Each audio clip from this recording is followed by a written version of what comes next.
Welcome to the Unfiltered and Balanced podcast. Now, today we are looking at how to process and move through guilt. And I can't believe we are already on episode 3. I know. Time's going so quick.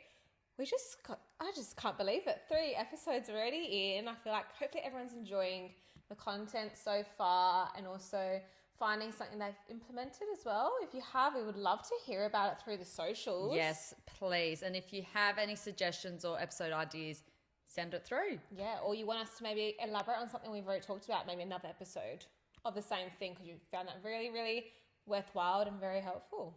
Hit us up. Yeah, very, very open. So, life lately, what's been going on for you? Not much, honestly. I feel like just plodding along, going through the days, just a bit chilling. Hit a nice little calming spot, which is nice. Still, obviously, in the background, always planning Europe trip for next year, working out where to go, started looking at accommodations for different places now because it's getting to that crucial peak time where things are starting to book out and it's getting a bit much, but we will be fine. I don't know about you, but I can't believe Mykonos is getting booked out in a year advance. Like, what? Yeah. Harry, my fiance, was stressing. He was like, Celine, we need to book. And I was like, it's okay. Don't worry. He was like, no, things are getting booked out. And I didn't believe him until I actually looked for myself. So now the stress is a little bit creeping up. Yeah, Tyron's the same. He's like, we need to book accommodation. We need to do this. And I'm like, it's okay. Like, maybe we should change this place. He's like, oh my gosh. Like, no changes. Yeah. And I was like, why don't we do it at another day? Like, I don't know what it is with me at the moment. I'm just happy to add days. I love it. I'm already at 6 weeks and I feel like I need more days. See, no, we've moved from 4 to 5 weeks. So, but I'm happy to like a little bit more, 5.5, 6. Yeah, who cares? I should going. care. I should care money, but it's fine. It's fine. It's good. I don't know. We're thinking about changing part of our itinerary from like Egypt to Montenegro. Like I'm not. Oh, Montenegro sounds really, really nice. Yeah, like the hiking looks really cool. Seafood, very like picturesque. But I don't know. Then part of me still wants Egypt. I don't know. Then I thought maybe Turkey. Like, I feel like that's a different holiday. It is, and I don't know. I just keep changing my mind. Yeah, I feel like Egypt is so stunning, but also a little bit scary at the same time. Yeah, I'm a bit scared. Not gonna lie. Yeah. And I think it's just, you could do it on its own. Do like Egypt, Turkey, like all of those different Middle Eastern places on its own little thing. Once things calm down. Yeah, that's what's really ticking with me at the moment. I'm like, I don't know what's going to happen next year. Oh, that's all right. But it's fine. Other places, other destinations. There's Europe. a whole world out there. I know, Croatia. I even thought, maybe south of France. Like, Tyron's cousins went. And I was like, wow, it looks unreal. So we're going to Nice and Monaco. Oh, beautiful. Nice has always been. I've loved the movie Killers with Ashton Kutcher and Catherine Heigl, I think it is. And they went to Nice in the beginning of the movie, and ever since I saw that, I've been in love. I was like, Harry, that is my one non-negotiable. I have to go to Nice. It's unreal. Like looking at the pictures, I was like, wow, Tyron, let's go there. I don't know. We're just like constantly battling where to go. Yeah. There's so many places, so many options. But yeah, we'll hopefully next episode we've actually locked in with an itinerary. I doubt it. Yeah, I don't Personally, know. I don't think so. I keep for myself. I keep changing, so it's not great. But moving forward, today we are talking about and how to implement strategies to move through guilt. Now, guilt is it's a huge one. It's a really tricky emotion. I know I struggle with it. I hate feeling guilty. I hate feeling, I've done something to hurt that person or I've offended them because I don't do things out of malice. Yeah. I used to feel like that a lot, but I feel like as I've gotten older, I've just very much gone, oh well, if they don't like it, unfortunately I can't control it. I haven't done anything wrong personally, and I know that deep down in my heart. So just, if they want to feel like that, they can feel like that. I'll just let them be them. Yeah, it's like the let them theory. Like the let them theory. I love that theory. It's probably one of my life mottos and mantras at the moment. But it's really good because guilt is very, very tricky. And the hard thing is if someone is using guilt as a currency or if known as guilt tripping, That is awful. Yeah. Form of manipulation. Ugh. Yeah. I think some of my personal journeys have a lot of guilt as currency. Yeah, same. A lot of guilt tripping and dealing with it so much throughout life. That's obviously gotten to me where I am now of the let them theory, but it's not enjoyable. It is not enjoyable. And I know, not trying to pinpoint certain ethnicities, but a lot of ethnic families, I don't think intentionally realize that they're guilting their family. It is. And if you actually look at a lot of social media, there are so many videos of people imitating ethnic dads or ethnic mums, and it is all that guilt as a Spotlight. currency, guilt as this, or, you know, ethnic mums will always say this, and you're like, oh wow, that was exactly like something I've heard or seen growing up. And it's amazing that it's so many different European countries and they're all so similar. It's amazing. It blows my mind. Same. I feel the same. So at least that we're not alone, but it's a hard thing to go through. Just as a disclaimer that, you know, there is a difference between healthy and unhealthy guilt. Yes. If you're struggling or in a situation where the unhealthy guilt is really crippling, you may need to seek external support. Yeah. And that's, definitely one of those key things that you need to know when you're not being able to manage it on your own. Don't try to suffer in silence. Always seek some extra support. And they can go through scripts with you and how to put the boundaries in, because it does interchange with our last episode, Setting boundaries. Yes. Definitely setting boundaries. So today, obviously, we're going to talk about when to set boundaries to help you manage guilt and to know when to help you get through situations of guilt, practical strategies, a book recommendation, and why the different elements we're talking about today are so important as well, because a lot of people go through guilt. You might not realize you're going through it, but everyone goes through it. Absolutely. And just to go through what guilt is, it is an emotional response believing that you've done something wrong or you've let someone down. Now, often with guilt, it can be confused with anxiety and shame. It does kind of interplay. So it is a really hard emotion to go through. It is. And like you were saying before, there's obviously that healthy guilt and there's unhealthy guilt. And your healthy guilt is going to promote and prompt growth or to repair relationships or to build an apology towards other people. If there's an accident that's happened and you're needing to apologize, you might feel that healthy guilt, like, oh, maybe I've done something wrong. I just need to reach out and fix that, mend that bond, fix that relationship. And that's part of your healthy guilt. Absolutely. And to have guilt, it's actually a good thing because it means that you have empathy. Yes. If you don't have guilt, that's a concern. That is hugely concerning. Yeah, a bit sociopathic. Like it's not normal. No. But yeah, it's where you probably feel like you forgot something important to someone, or you've said something to unintentionally offend them, or you didn't realize that you're crossing a personal boundary. Like a healthy guilt is doing something that was not like intentional. Yes. It was not out of malice. Yeah. It was really accidental. Yeah, you're not trying to purposely bring someone down. You've just said something and then through your own emotional intelligence, you have realized, oh, that maybe was not correct. Maybe I stepped over a boundary here, and you've made that effort and initiative to make that fit right. Absolutely. And even reflecting, oh, I could have handled that situation better. Definitely. But the good thing with healthy guilt is a conversation, a restorative conversation, actually. Restorative conversations. I know. Oof, Have teaching. many of those a day. Story of my life, right? A restorative conversation that's just to literally repair that relationship with that person and an apology. And you learning what you can do next time, or, making sure that you're on the same page, it can blow over. Yeah. It doesn't mean it's detrimental, friendship over, relationship over. Most things can be repaired. And that's where coming into last episode as well, setting your boundaries, using those I statements when you're, having healthy guilt and you're having those different restorative conversations, using I statements really helps you move forward and through the process. And that is helping you put a boundary in place saying, this happened, wasn't really happy about that, but I felt like this way when this happened. Can you please respect that and, move forward from it? Definitely. On the flip side, there is unhealthy guilt. So that's when you are stuck in shame. You feel that your mind is spiraling as, oh, what have I done? That person's in a bad mood. It must be my fault. Yeah. So you're owning the responsibility of someone else's emotions. You feel that you can't repair that relationship with someone, that, you're kind of a burden, you're a disappointment. You're feeling guilty that you're not perfect or you're not being as productive. So you're being hard on yourself that I'm not good enough.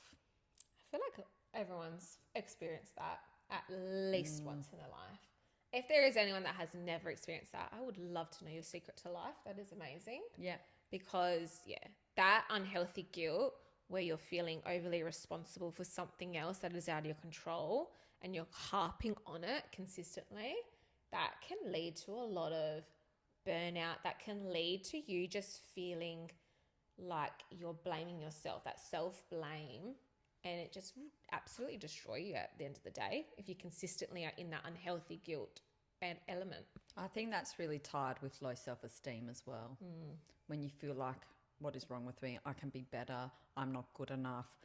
And sometimes that guilt does link to neurodiversities like ADHD, where you have that guilt. Why do I forget everything? Why can't I be productive? Why can't I lock in? It's really like that cloud over you. That rejection sensitivity disorder as well. So also on the flip side, some people also feel guilty for their privilege. So if they may be embarrassed that, they're able to afford things or they're in a majority group, people really hold that guilt to heart. I feel like that's a little bit less common now. Yeah. I feel like carrying someone else's emotions is more what people see and experience day in and day out. Yeah, absolutely. But this does lead to self-blame, people-pleasing, and a lot of burnout, like Celine said. And the main thing is you need to detach from that. So, and that's easier said than done. Much easier said than done. When you're being able to detach from that, it takes so much courage, so much thought process for yourself, and honestly, you just talk to yourself and you're rehearsing what you could possibly say, talking out loud. I think speaking to other people and communicating your thoughts to someone else sometimes will help you, give you clarity so that you're able to get yourself out of that pit of self-doubt and low self-worth. It's really important, I think, when you're experiencing unhealthy guilt to have key people and connections in your life that are there to support you and lift you up. Yeah, with those key people, they see the value in you. They see that you're a good person. And it's interesting, when you're in an unhealthy guilt situation, often you feel, I'm a bad person. Like it's this negative, characterization that we're kind of taught from when we're young. Good people, bad people, good and evil. But really, you can be a good person, make poor choices. Yes. You can be a person that has negative and malice intent, but make good choices. It's the flip. So as long as your intentions are pure, that's the main thing. And that's important. But it's hard when you're stuck in a relationship, whether it's family, friends, partner, work, where they use guilt as a currency. Yeah. Because that reinforces that theme that you're not good enough. That reinforces that I'm a disappointment. I haven't met up to this expectation. I haven't achieved this. It's really negative put down. It's trying to manipulate you. It is a form of manipulation. And your behavior and your outcomes to suit their agenda. Oh, spot on. And their agenda could be innocent. They want to see you more. Why don't you come and see me? Are you going to wait till I die to you come and see me? You know what I mean? It's that manipulation just to see you more and have more of a connection. Or it could guilt you for not being an image living up to their image in their eyes. Yeah, maybe you've chose a different career path than what they thought was what you wanted or what they wanted for you, and then they can use that, and it's that put down of, that's not your expectations, that's not good enough, and it slowly will bring you down and down. The aim of them is to control your emotions, and when you're giving them that response where it's you're sad or you feel anger, maybe you turn on the aggression side quickly, that's that payment for them. They've gotten what they wanted out of that guilt as a currency. And with, like you said, with the anger, they'll throw it back to you being like, why are you reacting like that? Why are you snapping? Yeah. What is wrong with you? Why are you behaving like that? Yeah. Again, then that comes back to another form of manipulation, because they're trying to be like, well, you just said that to me. I'm reacting to your You've words hurt me. and actions. Look what you hurt me. Yes, you've made me sad after everything I've done for you. Oh my goodness, yes, those ones there, or just like the, oh wow, like you have so much time for yourself. Oh, especially on school holidays, yeah. It'd be nice if you made some time for me. It's like, okay, I maybe I can hear. I think now I get to a point where I can hear what you're saying. I don't necessarily agree with what you're saying. You have to realize I am my own person and my own human being, and I would ask some time for myself too. And when I think what I struggle with being a teacher and having school holidays, people think that it's, you've got all the free time in the world. What do you mean? You've got 2 weeks to do nothing. You should be doing this. You should be doing that. You should be seeing me. You should be doing that. Okay, I've just been on for 10 weeks straight with children, a class of 26, 25. Some people have 30 kids in a class. When you're on consistently all day, every day, it drains you. You actually need that 2 weeks to have a bit of a rest and respite from being with people consistently that are expecting something of you. You can be with people that are bringing you up, like spending time with a friend or a close, friendship or relationship. That's different. It's when it's a choice for yourself that it's an enhancing factor of a connection. But when it's a push for you to do or see something, when it's forced, it's going to give you the ick. It's going to push me, honestly, my mentality. I'm the same as you. You tell me to do something and you try to guilt me for something, I'm going to, avoid that. I'm going to distance myself from you. I don't want to be a part of that. You're showing me a negative side to yourself that I don't appreciate, and I don't want that negativity around me. I can't cope with guilt. And now that my self-esteem and worth is much higher, I can spot it from a mile away. Yeah. I can spot that you're trying to shame me. You're trying to make me say yes. It's all about control. You are trying to control me, and it's not going to work. No, but spotting it and then dealing with it are two different things. I feel I'm good at spotting it, but still dealing with it and maintaining a healthy boundary, that is so tricky. You know what's really good? And I did this last year. I was in a situation where, I'm trying to think how to word this. I put a boundary for myself. I made an action for myself to preserve my well-being. And I knew that person was not going to respond to that. I just knew. So the manipulation came and the guilt was, you're so good, I appreciate everything you've done. We'd be lost without you. It's like love bombing me at first, right? Because I could see this is guilting me. This is making me feel guilty. So I sat in silence, and then it turns of, you're not going to be able to do this. You don't have this much experience. You haven't done la, la, la, la, la. So it's the switch of the love bomb, how good you are, you're the best daughter, worker, friend, whatever, to you do this, you do that. It's this you're worth switch. Nothing. Your self-worth is low. You're going to be lost without me virtually. Yeah. That was the key message. But that change would have come from them not getting the currency they wanted out of you. Because I sat in silence and I can see what's going on. You're not making a dent to my emotions. No. I can read through this. This is manipulation. Yeah. It turned. So it's really, really interesting. Let it turn. It hurts though. It's not easy. No.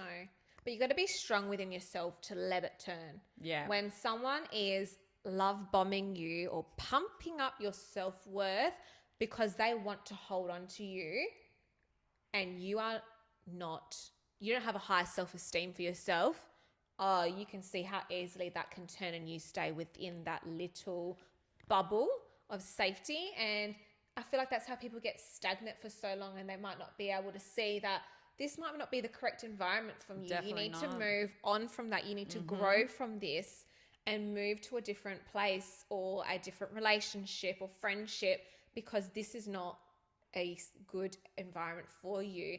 But when you're constantly getting pumped up and trying to, getting all those things at you that are positive messages, you're fantastic, you've done this so well. I don't want to let you go. I don't want to let you go. The affectionates, maybe the hugging or the very excited greetings as well. Yes. If you don't have a high self-worth, you're going to stay in that. And then it's it'll breadcrumbs. turn. But that's breadcrumbing of love and emotions. I control you. It's all about control. It's all about I'm control. going to feed you what you want to hear, so you stay with me. Yeah. That is full control. And it's the biggest ick. yeah, I've had lots of personal experiences with that. We were both in the same experience. Both were in the same experience. And you can see something's wrong and you know what you want to do, but then you're getting all these positive feedback and positive reinforcement, and then you start second guessing yourself, thinking, okay, well maybe I'm being dramatic. Maybe it's not as bad as I think it is. It gets in your head.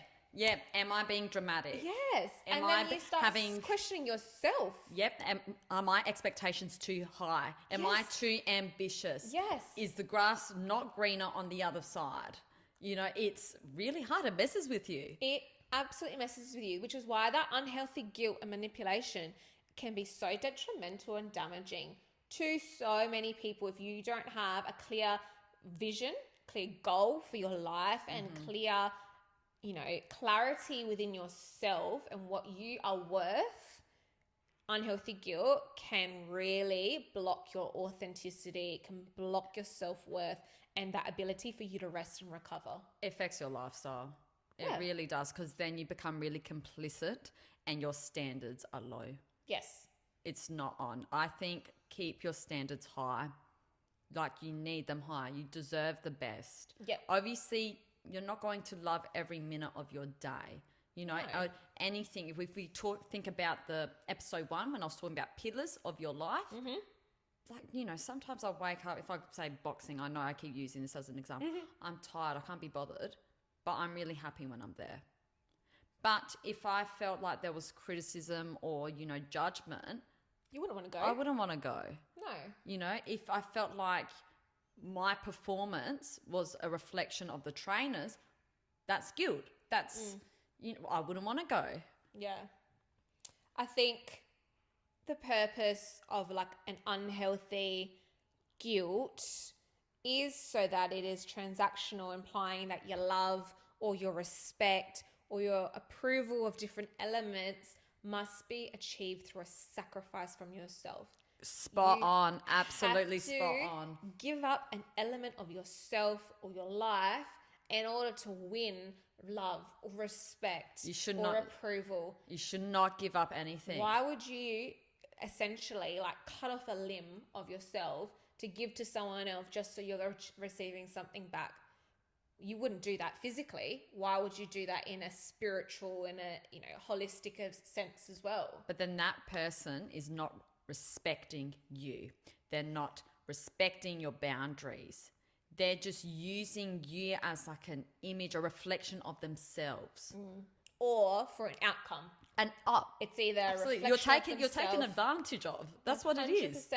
You might be, I think if you think about a work example and a work scenario, you might be doing all these beautiful things, in a corporate job. Yeah. You are getting all of these, quotas, and you're meeting all these high performances in a different field of, might be trade, you're raking in all of these jobs and bringing in different customers. When you're consistently giving and bringing something else to the table for someone else, they're going to consistently use you. Oh, definitely. If you're putting in extra hours as well, and you're not getting paid overtime, or that's become the norm, you're being used. You're being used.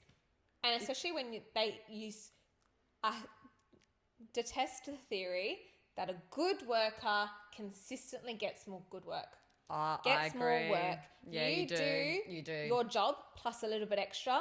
That little bit extra then becomes your new level of your job. And then they pile more onto you. That becomes an expectation. And it becomes an expectation, Yeah, and they use that love bombing, that unhealthy guilt of the, oh, you know, this, you're so good at this, oh, I wish this happened, or no, get into a little unhealthy rut and a pit, and you can't pull yourself out sometimes. You're too far deep. You're too far gone. That's why I think sometimes a change in environment helps to reset the boundaries, because I think boundaries, that's interlocked with guilt.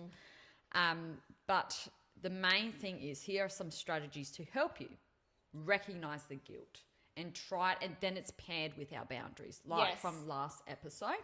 So first you need to pause. Don't get wrapped up in the emotion. So if someone is love bombing you, oh my gosh, it's great for your ego. You feel unreal. Like, yes, I'm the best. I feel great. But you need to think, am I getting these comments consistently? Or is it a once-off? Is it a breadcrumb? And we will unpack that later as well in future episodes. Like breadcrumbing, yeah. That's an ick. But if you're only getting little bits of recognition, and look, every day you're not going to be like, oh, you're the best wife ever. You're not going to get that, right? Shouldn't be every day. That's an unhealthy love bombing. Yeah, that's again in itself. That's too but it's only needy. For linked with accomplishments or an outcome of something that they're going to benefit from. That's unhealthy as well. Yeah. So number one, pause. Number two, ask, is this my responsibility? What this person's displaying of their emotions, is this my fault? Yeah. Am I responsible for this? Now, often it's going to be no. In unhealthy guilt situations, definitely. It's going to be a no. If it's a healthy guilt, maybe you did do something that, oh, okay, maybe this was my responsibility. Maybe I said something to hurt this person unintentionally. So that's that good why you need to pause and reflect first. Is this actually my responsibility? Am I a key stakeholder in this or not? Yeah. Because that will then lead to number 3. Have you done anything to disrespect or hurt that person? If you have not, well, then that's an unhealthy guilt. They're guilting you for something completely out of your control and is their reflection of themselves, not you. And you should not have to manage someone else's emotions. No. That's ridiculous. Managing your own emotions is hard enough at the best of times. But yeah, you're not responsible for how someone else feels or how someone else perceived something. Absolutely. And lastly, number 4, restate your boundary. Really go through it, because you are not responsible for someone's emotions. Now, say that you did hurt someone. So if we go back to number 2, is this my responsibility? Number 3, did I say something to offend? And you have that conversation, repair, next steps, how to, rejuvenate that relationship. Now, if that person's still holding on to that situation after you've apologized, after you've reconnected, after you've repaired, that's unhealthy guilt. Yeah, and that's no reflection of you. You took the right steps to be able to restore that relationship. You owned your actions. You owned your words. You've tried to make an amends with that. You've done the most respectful, responsible thing. When they are choosing to hold on to that and then put that back on you of the, when you said this, or remember when you did that? No, that's unhealthy. Yeah, they're trying to manipulate you. They're trying to get something else out of that from you. It needs, once you repair, it's done, it's in the past. Yeah. Unless it comes up again, different story. Yeah. Reoccurring behavior, fair enough. Different story. Now, in a work situation, because this is very unique, this is where you might have to think, is this in my job description?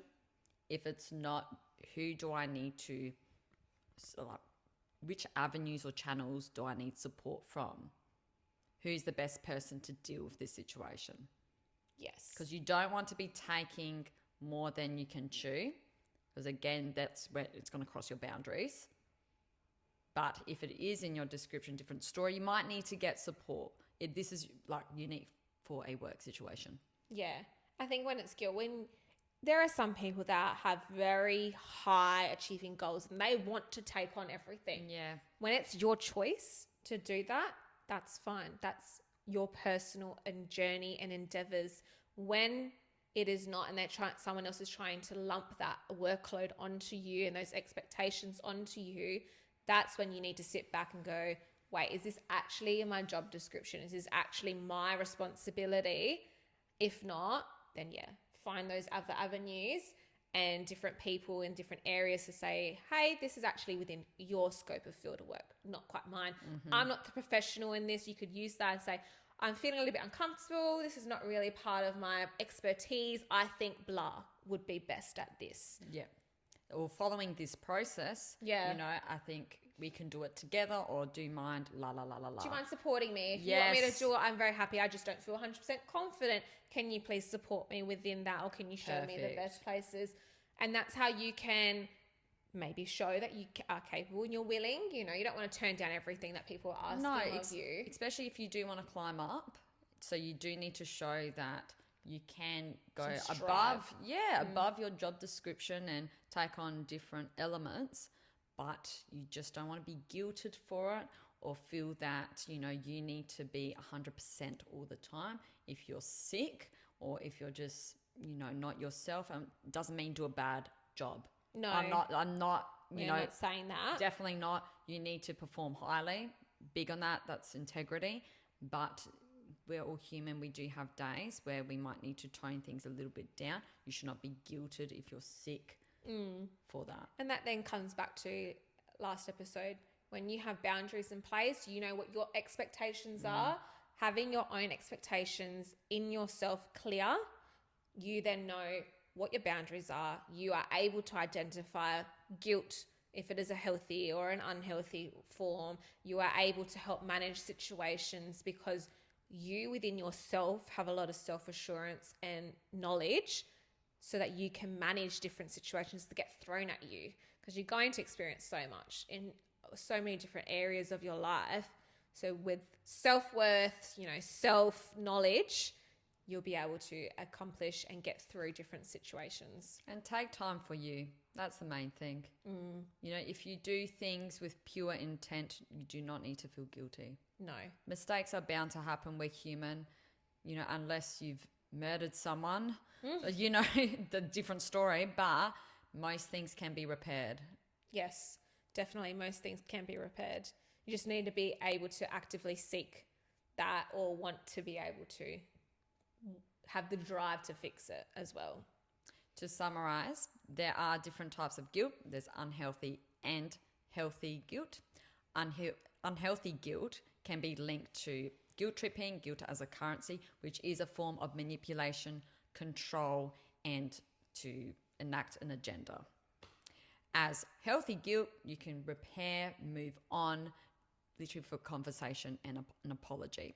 Now, to help you when you are in the wave of guilt, when that cloud is over you, just remember, number 1 is to pause. Number 2, ask yourself, what have I done? Or number 3, is this my responsibility? Did I disrespect or hurt the person? And number 4 is restate your boundary. So awesome. That was today's episode. We hope that you enjoyed that. We hope that you found something very useful, maybe had a connection to something we've said today. Hopefully this impacts your life positively. Until next time, remember, Rome was not built in a day. It takes real words, real work, and real grit. Thank you. Goodbye. Bye.